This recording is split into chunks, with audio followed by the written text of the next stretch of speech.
Good afternoon, everyone. Thanks for joining us for the last breakout session of the day. Hopefully you're in this room because you would like to hear from our panel on the critical elements in Section 5, which address inclusion. My name is Leslie Clitheroe. I work in the Office of Special Education Programs at the U.S. Department of Education, and I will be serving as the moderator for today's panel discussion. Again, we are talking about the elements for inclusion, which are in Section 5 of the updated peer review guide. We did have a session on this morning as well. But what we're going to do today is hear from the four panelists who are here joining us to talk through the four different points. Angela Broadus is here with us to discuss element 1. Element 1 is focused on the procedures for including students with disabilities. We also have Jan Schenker here to talk about element 5.2. Those are the procedures for including English learners in academic content assessments. So again, those are different than the ELP assessments, but thinking about how English learners are included in the content area assessments. Let's see. Sorry, we have two other peers as well. Ryan Kettler, sitting right next to me, is going to talk through element 5.3 on accommodations, and Fran Warkowski is going to talk through element 5.4 on monitoring test administration. A lot of these topics have been covered in other panels as well, so hopefully you've already had a chance to start thinking through some of the topics, and we definitely want to make sure that there's time for questions and answers at the end, so we will hold some time for that as well.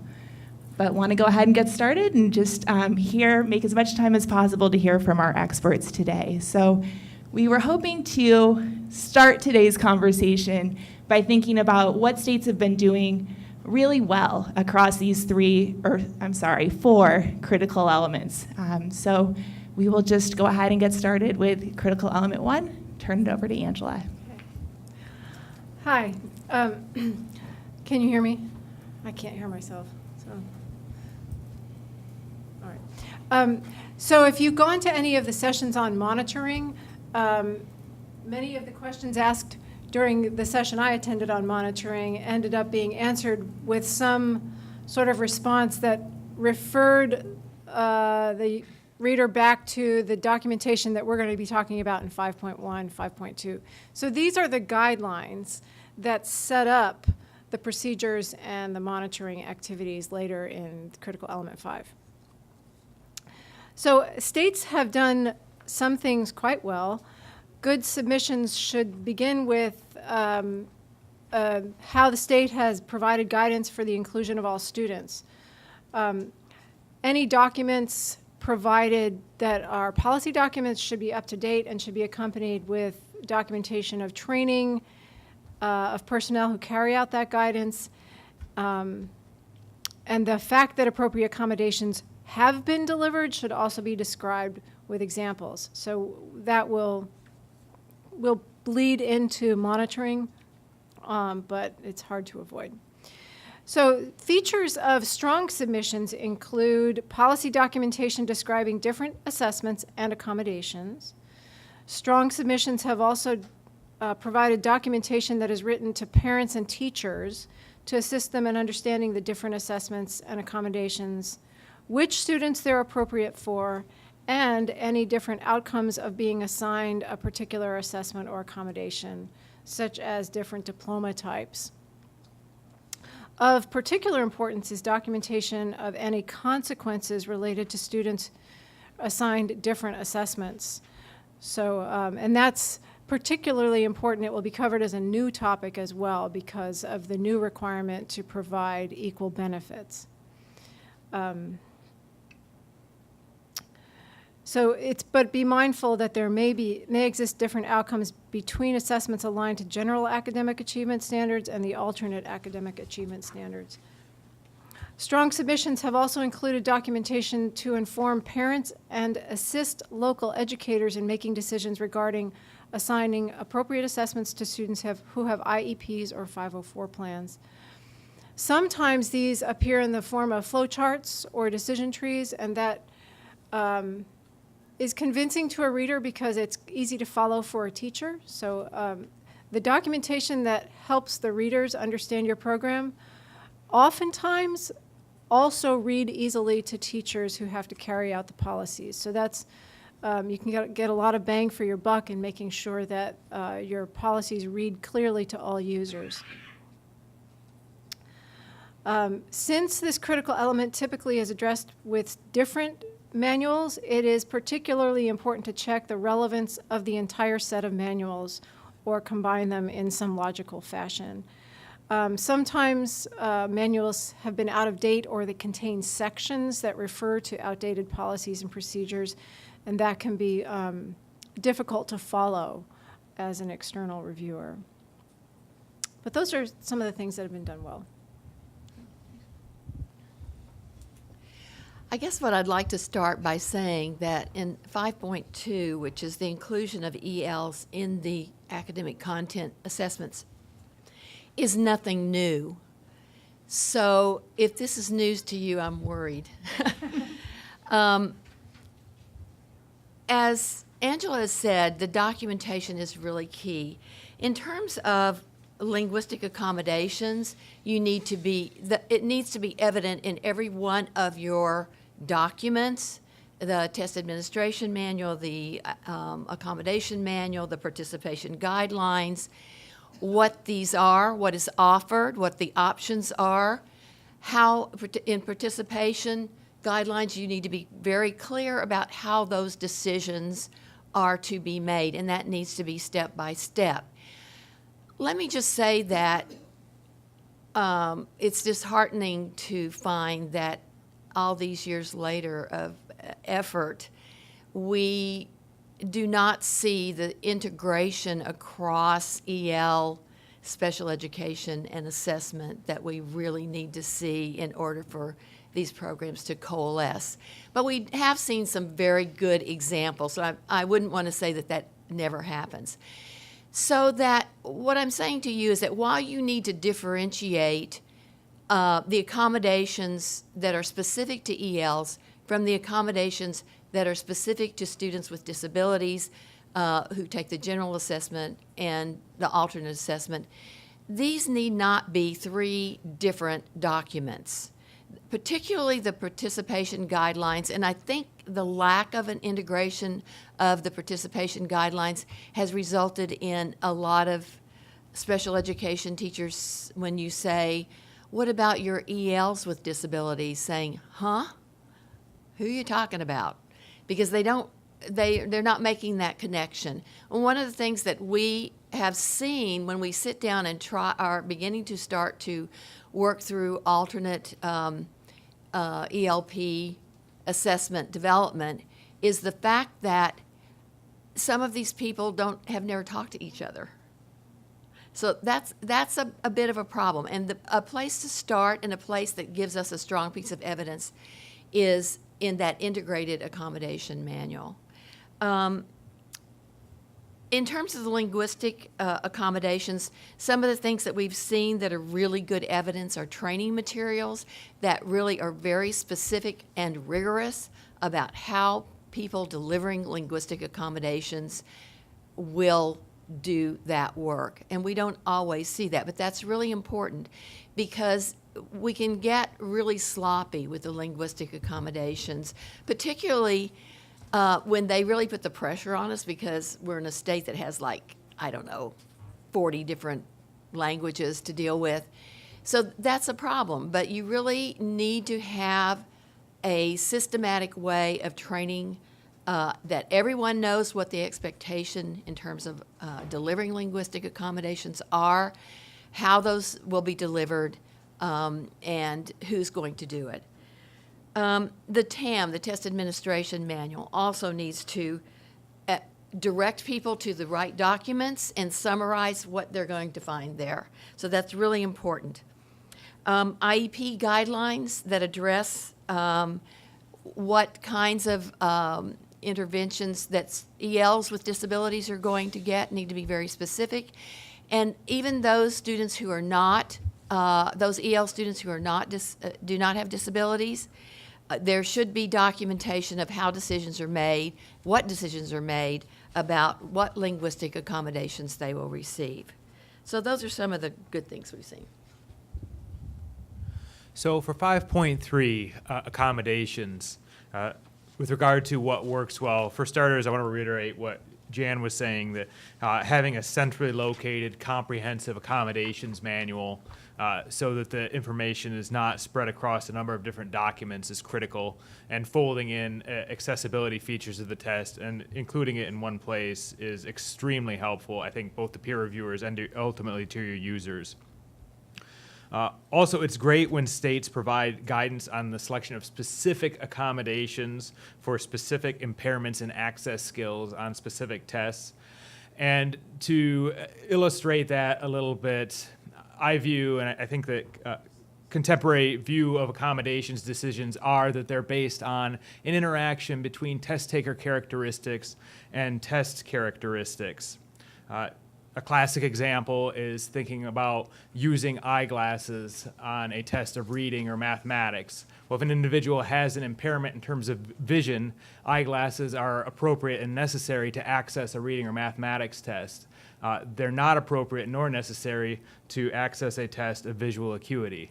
And so just having a list of accessibility features or a list of accommodations that are available is a start. I like to see guidance connecting those to the types of impairments in access skills that they might be used with. Some examples would include that extra breaks as an accommodation might be helpful for an individual who experiences difficulty with sustaining attention. Read aloud might be appropriate for an individual who has an impairment in terms of reading fluency, specifically on tests that are not measuring reading fluency. So there's where the interaction comes into play. Extra time may be an appropriate accommodation for some individuals who have significant impairments in the access skill of academic fluency or speed of processing. So it's really helpful when there's some guidance for IEP teams and for others in terms of how to select and make those connections between impairments in access skills and accommodations. And it's also helpful and really critical when there's data provided on the comparability of scores, whether that be based on a extensive review of the literature on specific accommodations or on new research or evaluation that's done on a state's own data. When you're getting at the reliability or precision of scores and the validity of inferences that can be drawn from them, specifically based on whether or not accommodations are used, that's good information on whether or not the scores are comparable. And when the scores are comparable, the outcomes are more fair between students who don't need accommodations and students who do need them. Fran? Okay, I get it from both sides here. Hi. My job is to kind of show you again how you can gather some of the evidence so that you can do the monitoring. And we hear that monitoring is sometimes difficult for certain states because they believe that they don't have the capacity to do it. But I believe that there are ways that you can do that by using your partners. So when you look at the information provided by the state, you can tell whether when we're looking at a nice coherent presentation of the data, you usually see that it's coordinated across programs.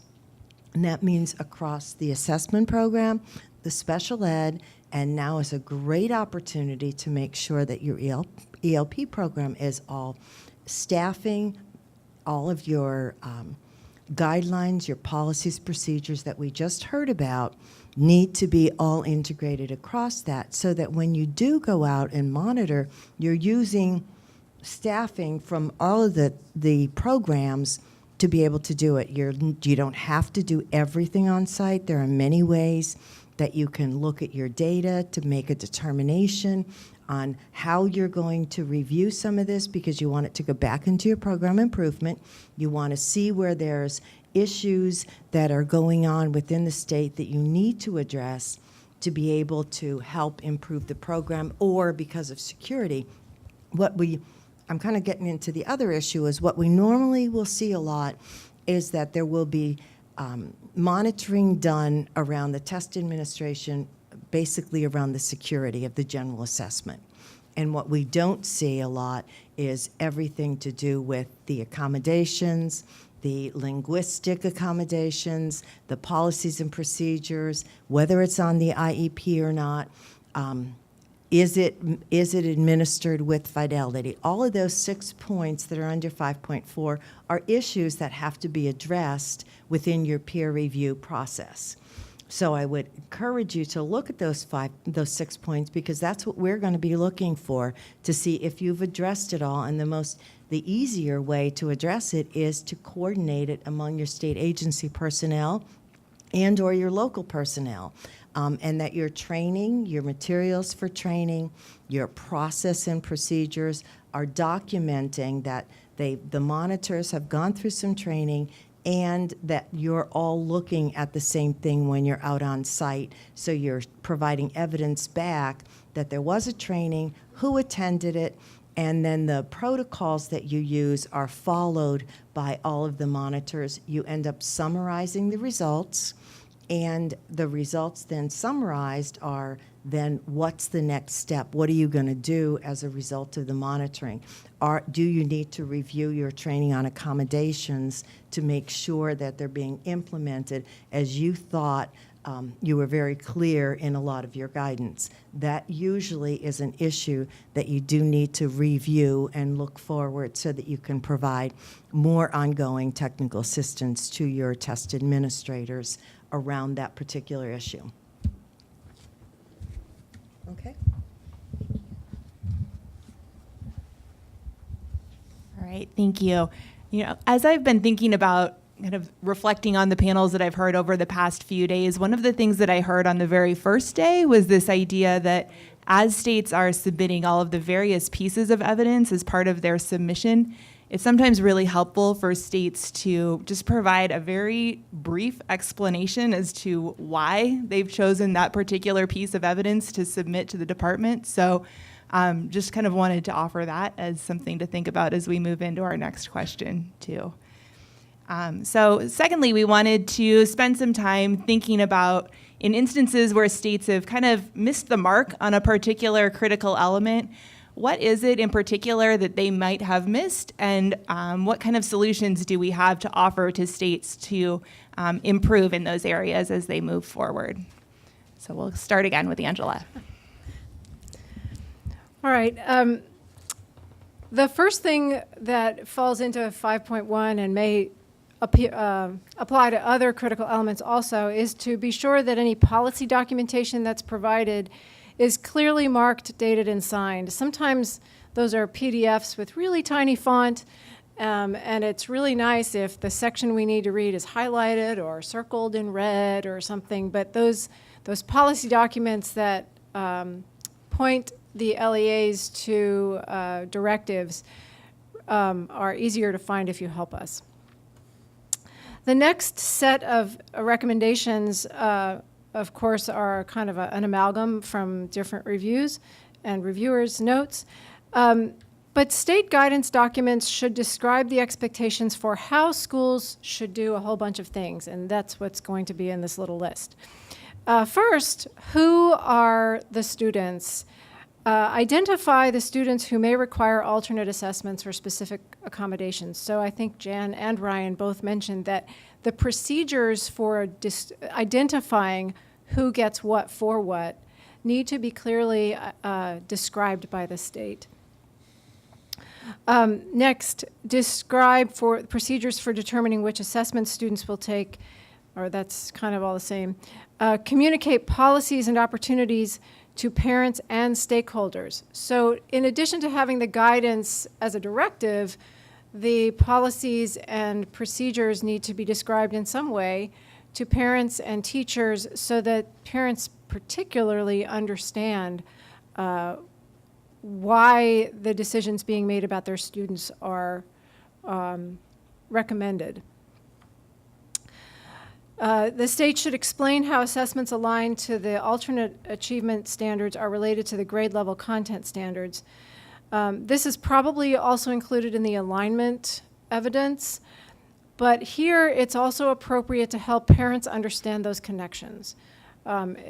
It's required that students are assessed on grade level content, and parents need to understand how the alternate assessment and the curricula that are used in those programs align to the grade level content standards. The state should communicate potential risks of being assigned alternate assessments, and that those communications should be communicated to educators and to parents and other stakeholders. There should be documentation of training of educators to carry out these policies.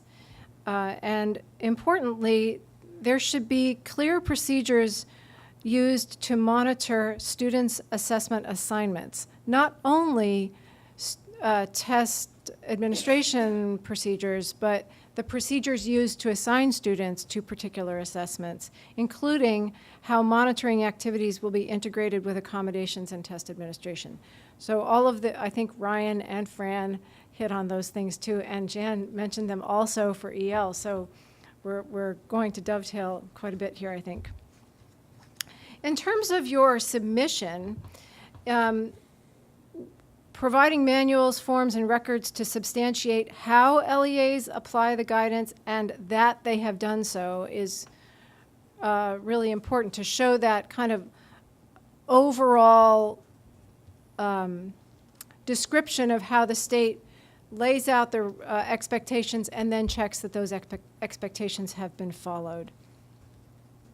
One of the things I learned from a session yesterday that I added to my notes was processes for when procedures are violated or not followed should also be included in these manuals, because not only do reviewers need to know that you're looking into those things, but teachers and local test administrators need to understand, what do I do now? So those should be part of the documents that are supplied to teachers.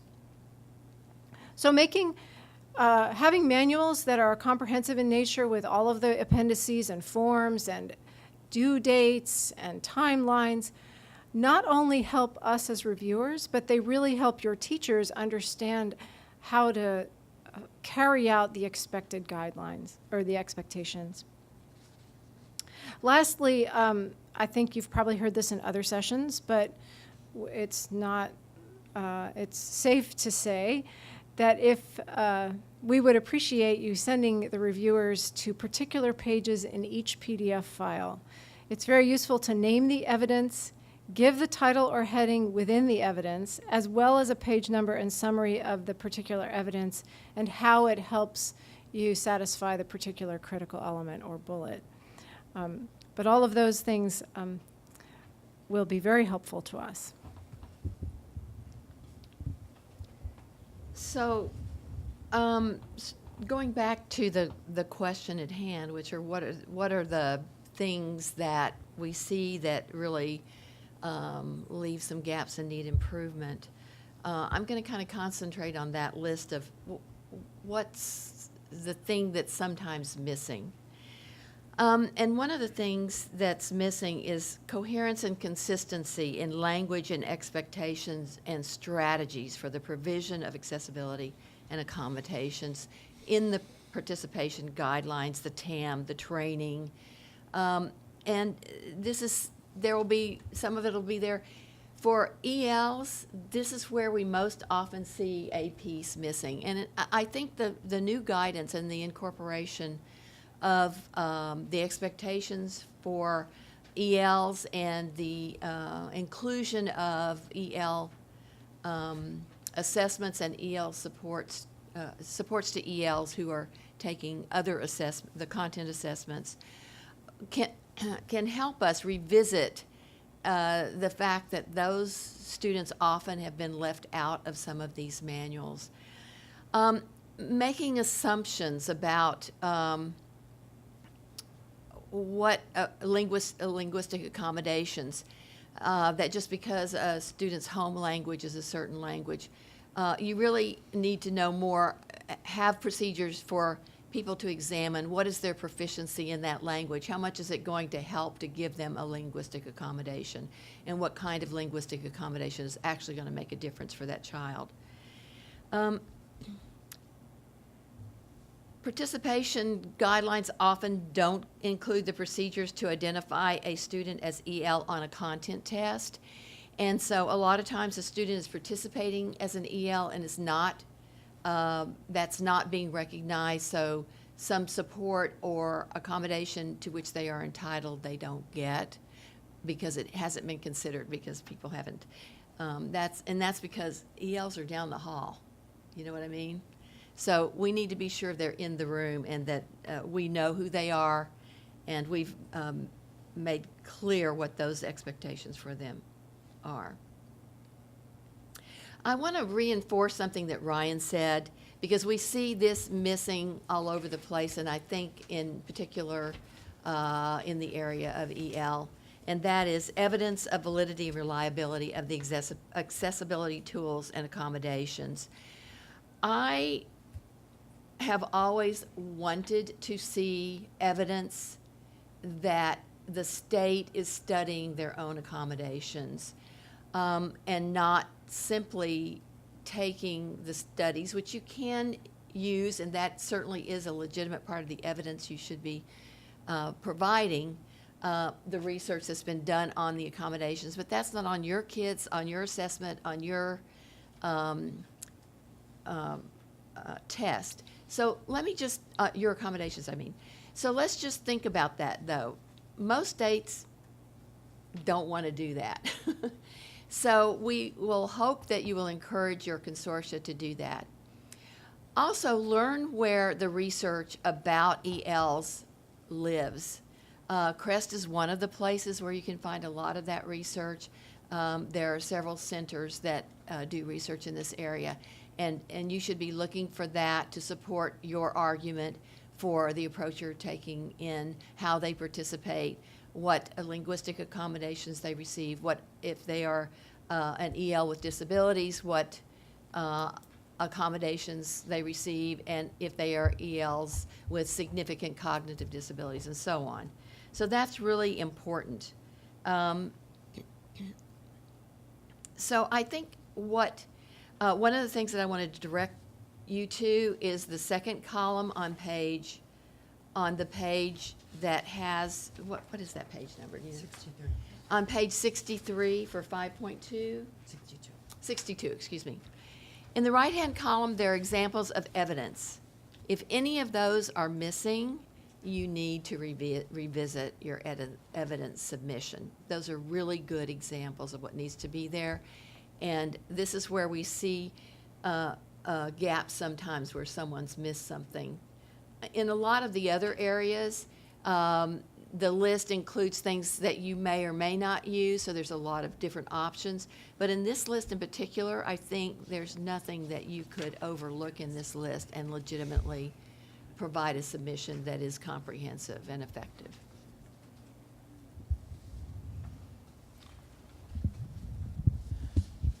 So my list of areas where, in general, states could do better based on the peer reviews that I've done parallels the list of where I think that they've done well. So there's going to be some common themes there. I mentioned that it really works well to have a centrally located comprehensive accommodations guide. When that's not the case, it's sometimes piecemeal across several documents, and I think other peer reviewers look for a long time to make sure that each of the pieces of information that's included in the little dots at the bottom of 5.3 is somewhere, and maybe everything's easy to find except for example, the requirement that there be a process for special rarely used accommodations, or maybe everything's there except for the evidence that accommodations for ELs are leading to appropriate comparable scores. So again, having it all in the same place is very helpful. Guidance about which accommodations are appropriate for which students on which tests. So again, getting back to that interaction between student characteristics and test characteristics for the appropriate accommodations. To illustrate that further, you think about a skill like calculation, or the use of a calculator as an accommodation. Well, calculation is an access skill for a number of mathematics tests, like tests that target geometry or algebra. And so for a kid that has impairment in terms of calculation skills, calculations and access skill, that could be appropriate for a test of algebra or geometry. Whereas for a test of numbers and operations, or maybe a test that's called calculation, that's trying to measure the construct of calculation, that would not be an appropriate accommodation. So really getting down to that level of guidance. And these decisions are made on an individual basis. Again, we're looking at individual characteristics. The peer review guidance, though, does call for some guidance in terms of how to make those decisions. And then when there's not evidence that the scores were comparable, other than maybe basic ideas about how the accommodations could function. And Jan was referring to the literature review, and I think I share her perspective on that. It's an important first step is to look at the literature that's out there. I think that for those of you who have, or that as you do, what you're probably going to find that there have been a lot of studies out there on accommodations. They go deep on a couple of accommodations and not deep on a lot of other ones.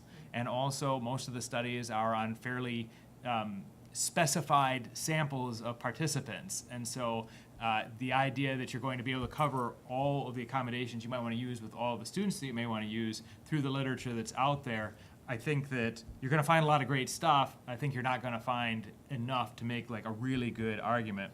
So I too would like to see specific studies on samples from your population. And to me, like a really good starting point is just disaggregating some of your reliability and validity indices by accommodated students who have gotten accommodations versus students who haven't gotten accommodations.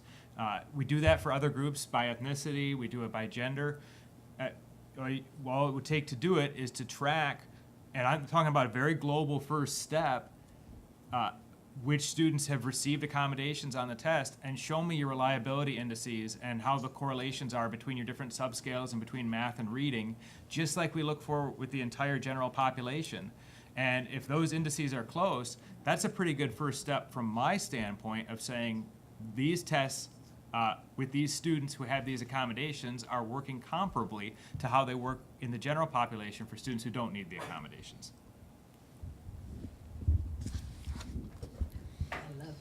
Sorry. And again, it's very similar. What you're doing in monitoring is documenting and follow up with what you just heard on the policies and procedures, the accommodations, and the linguistic pieces that are necessary. What states have been missing is, again, the coordination across the areas. The documents haven't been there. Normally, on a monitoring, they'll give you a checklist, and it usually is addressing just 2.4 and doesn't have anything around accommodations or anything else in it. The accommodations, sometimes you'll get the checklist that shows that they went out for and looked more at security, and then you'll sometimes get the special ed monitoring information in another file, but there's no cross-check, there's no discussion of what this is and how that applies to this particular case. The accommodations have not been addressed in all areas. The appropriateness for the disability or language need, consistent with instruction and or practice, consistent with use identified by the team, administered with fidelity, and monitored across all academic administrations assessments. And those are the points that we will sit there and look for to make sure that those pieces are addressed when you do any kind of monitoring review, on-site or off-site. What those are the areas that are part of this critical element. So a lot of times you'll find that the level of monitoring is not sufficient to ensure the accommodations for the students with IEPs or ELs receive them in the appropriate assessment conditions, and that there was no summary of the monitoring results. If there was some monitoring, there was no summary of the results, and then how were they going to address? So what? They monitored. What did they do with that information? What are they going to do then to look at improving their assessment, use of accommodations, training materials, and follow up on their policies and procedures? Because that should all come back into your process to improve your assessment. Okay, thank you. Jan, I know as you were talking, you said that in critical element 5.2, there's really not a lot that's new, right? You said this is evidence that's always been expected as part of the department's peer review process. But we do know that as the department revised the peer review guidance with the recent revisions that came out in other critical elements that are areas that we're discussing as a panel today, there are some areas that are new. And there may be some things that you want to highlight as part of 5.2 as well. So that's what we were hoping to turn to next, is to think about what are these areas that are new, or if there is nothing new, what are the areas really that states should be turning their attention to now as they're addressing each of the critical elements.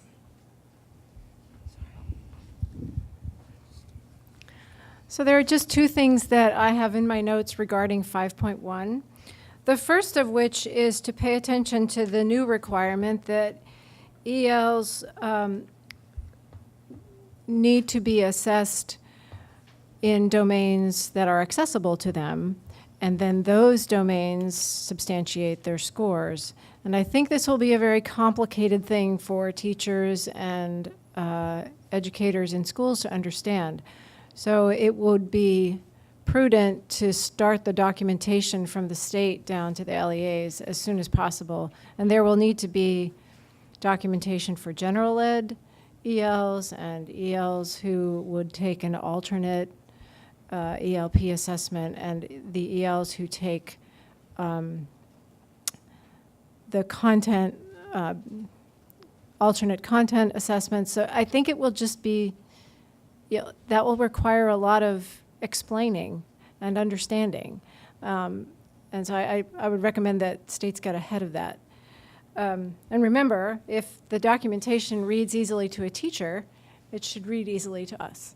So that, spending time on really good guidance for your LEAs will have a benefit when you make a submission. The second thing is to pay attention to the new requirement that students who take alternate assessments or assessments with accommodations must receive equal benefits, meaning the same diplomas or the same outcomes for similar scores. So paying attention to that and how that plays out in your states and in your choices for selecting assessments or creating assessments will be an important thing moving forward.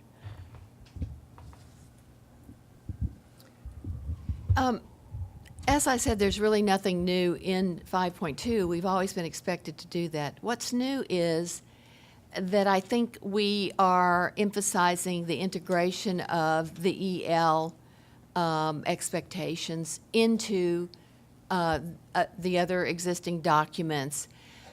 One thing I want to stress for you is, as these are evolving, that you update all of your documents simultaneously, and that you look each year at those documents to see what has changed, and not just looking at one that's the most obvious document that needs modifying, but look at how that changes to that document affect other documents and training.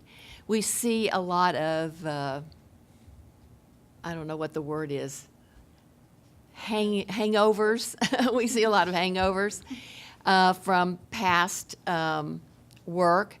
And we also see a lot of borrowing, which is fine. I mean, we obviously want to share what we learn, but when you're using a document as a model or a framework, remember it's just that. It's not your document. You need to make it your document, consistent with all of your other documents in order for it to be meaningful and useful. So I had three areas that I want to address here in this last part about things that states will need to attend to or that are new from the previous. One is to build on what I was discussing last time in terms of research, and I know that research and evaluation can present real barriers and also perceived barriers, and I think that sometimes the barriers aren't as big as necessarily they are perceived to be. We talked about the literature review to begin with in terms of accommodations, but that's not always having like a direct connection to the accommodations you want to use in your population. I want to emphasize that also you can get those reliability and validity indices on your entire population on your entire population of students who use accommodations disaggregated that way. You can also build your argument, though, based on some studies for evaluation of accommodations that don't use your entire population, that just use smaller representative samples. And so those could be designed a number of ways that you would see in the literature, like differential boost studies and studies comparing reliability and validity indices after certain accommodations are used. And it's not important that they be on large samples as much as it's important that they be on samples that are representative and connected to the impairments that you're trying to address using the accommodations. And something that occurs to me, I think because of my role as a university professor, that doesn't necessarily occur to everybody, is that there are persons out there, namely graduate students, that are thirsty for data and looking for opportunities to do studies like these. So if that works in terms of the policy of your own state, you may be able to connect with professors in ed psych or school psych at the local public university and have these projects co-led or have a lot of the legwork done by students who would be happy to do it in order to be able to use the results for a thesis or a dissertation. Second area I wanted to cover was some changes under that first dot there. Used to read, ensures that appropriate accommodations are available for students with disabilities under IDEA and students covered by Section 504. Now reads, ensures that appropriate accommodations such as interoperability with and ability to use assistive technology are available to measure the academic achievement of students with disabilities. Okay, so there's that big added emphasis on interoperability. And that's the degree to which the systems, especially the systems for accommodations and the systems for testing, work together in a way that doesn't create additional barriers. And this is an ongoing thing that needs to be addressed because systems are constantly changing. And the standard is indicating that you need to take some form of standards. The best known, as far as I can tell, is the Interoperability Standards Advisory for this, but you have to take some sort of guidance to make sure that these assistive technology is working the way it is in order to measure, and this is underlined and bolded, academic achievement. And this gets back to what happens whenever we don't have accommodations to address impairments in access skills. The scores end up measuring the access skills rather than the targeted skills. If you have a math test that has a high reading load and a student that has an impairment in the access skill of reading fluency, that score is going to reflect how well that student reads and not how well that student does math. And that's what we're trying to address when we use accommodations. Lastly, the big one that Angela had mentioned, the equal protection inspired clause likely ensures that accommodations for all required assessments do not deny students with disabilities or ELs the opportunity to participate in the assessment and any benefits from participation in the assessment. And so this is particularly relevant to those states that are using college entrance exams at the high school level. And this is a new enough topic that sort of each time I look at it, some of the nuances I think come forward to me in terms of changing my thinking about it, including a conversation I had with Dan Farley in terms of preparing for this presentation and attending his presentation the first time this went through this morning. And my sense is that I know we've moved past the sort of distinction between reportable and non-reportable scores. My sense is also that with this issue, we've moved past the idea of flagging scores, which seems to be right there on the same continuum. Now, given that the vendors are not likely to go either of those routes, non-reportable or flagging, my sense is that they will be increasingly likely to want input on the accommodations that are used because at its heart, accommodations are a score validity issue. And the vendors certainly in terms of college reportability now are working with the state as a customer, but they're also continuing to work with universities as a customer. So how could that play out? Well, in my mind, getting back to that interaction between individual student characteristics and the characteristics of the test that should both be taken into account when making accommodations decisions, it seems like for the first part of that, looking at individual student characteristics and specifically impairments and access skills that are necessary for the test, it would seem inconsistent with policy for the vendor to be involved with that part, considering individual student characteristics. The second part, in terms of the construct that's being measured with the test, might be more of an area where some type of interaction or collaboration would need to take place. So ultimately, this is a test that the state's adopting to measure certain constructs. And so the state has responsibilities for what it's claiming is being measured by this test. At the same time, the vendor, just like anybody that develops the test, is obligated to indicate what are appropriate uses for the test and to indicate what the test is measuring. So from my perspective, where the vendor comes into play with this decision and where they are right now in terms of having college reportable scores is, just like with any other test, a vendor should be indicating what's being measured by the test, what are appropriate uses of the test. And I would also take the next step to say a vendor could list in the manual what are appropriate accommodations on the test that could be used theoretically and not undermine the construct being measured. And then at that point, there is an agreement between the state and the vendor to use the test, and the state will be responsible for using the test for what they're adopting it for, and should they choose to use accommodations not intended on the test or to use it to measure constructs not intended, they would be in the same position as anybody using a test contrary to how it's been designed. Okay? Yep. And the new part under monitoring is that you're required to monitor across all assessments. And they clarify that it's the general, the alternate ELP, and the alternate ELP. And it's a good time right now, since you have new assessments that are going to be monitored.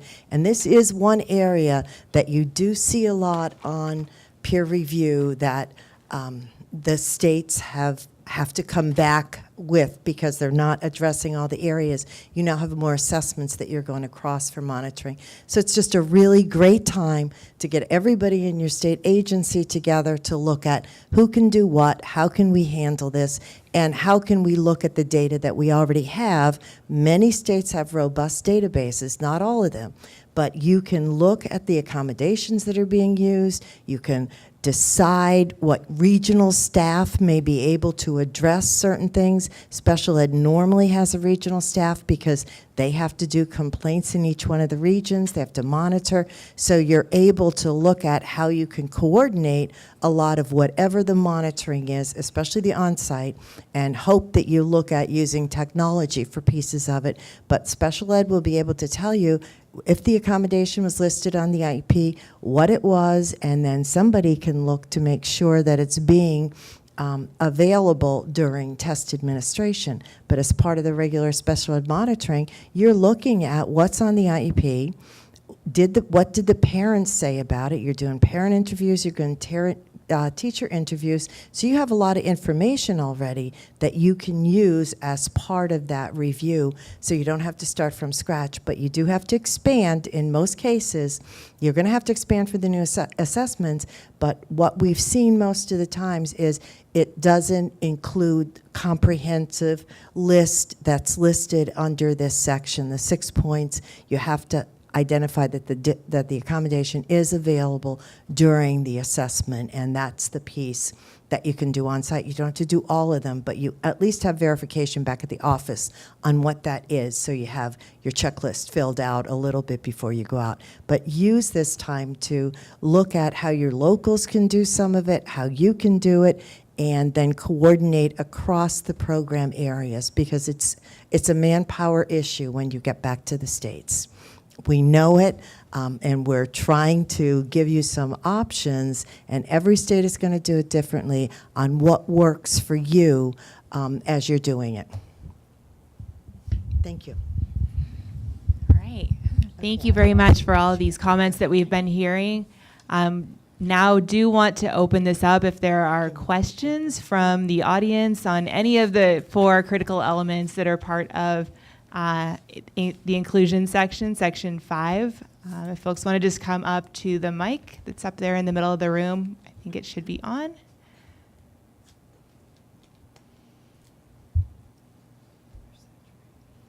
I know it's the end of the day and the last session, so. Let me say thank you for hanging in with us. Thank you for coming.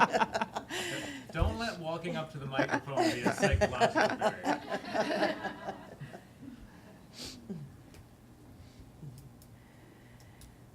Okay, well, in that case, unless there are any final comments that anyone on the panel would like to make, I know this is the last session and the last day, so there may be, we do. So I think, I guess it's working. I think the addition of ELP peer review is going to be very enlightening in where our gaps are and where students aren't being tested. And I can think of charter schools, for example, not testing students with fidelity on the annual EOP assessment. So in those cases where we do find that we don't have good inclusion, what would you recommend us to submit as evidence to explain those gaps? What you saw and what you saw as a result of your monitoring, and if students weren't included, and I can speak very clearly to special ed, that would be picked up in the monitoring, and there would be a corrective action plan that they would have to go back, and a staff member from the department would go back and make sure that they're doing it, and the corrective action has to be cleared in 1 year, or you're going to get, a ding from the federal level. That level isn't there for EAP, for the ELP. However, when you're doing your monitoring and you find out, again, the participation requirements, if you have that clearly, and you've heard that from several people, your policies and procedures, your manuals should have it across the areas. Then you are able to see where the gaps are. When you do the monitoring, you can look at the participation, the accommodation, what your policies, how they play out, and if for some reason the students aren't in the assessment, you are then going to do follow-up on your training, on your accountability piece, and there has to be some type of carrot that you have that you can then follow up with those those LEAs that aren't including students. You would go back again to your policies. If you don't have a policy around participation, I think you would have included some of this in your accountability workbook on what you're going to do. I would relook at some of that. But what we would look at peers is, did you do this? Did you find a problem? And then what did you do about it? How are you going to handle that new information that you have?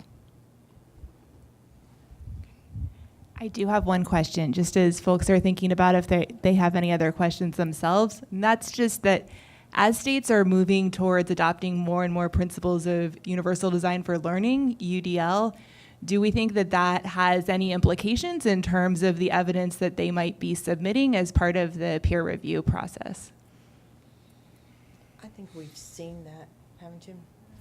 I don't want to keep answering, but UDL has been part of the design for Nothing quite a new. while. I don't Okay. think that's new.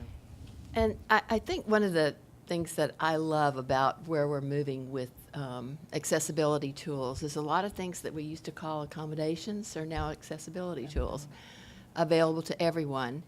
But I think for students with disabilities, it's especially important to be sure that they get to use the accessibility tools that they need. Now, just because they're not called accommodations anymore, we should not ignore the fact that those students need certain accessibility tools, and we need to be sure they're getting them.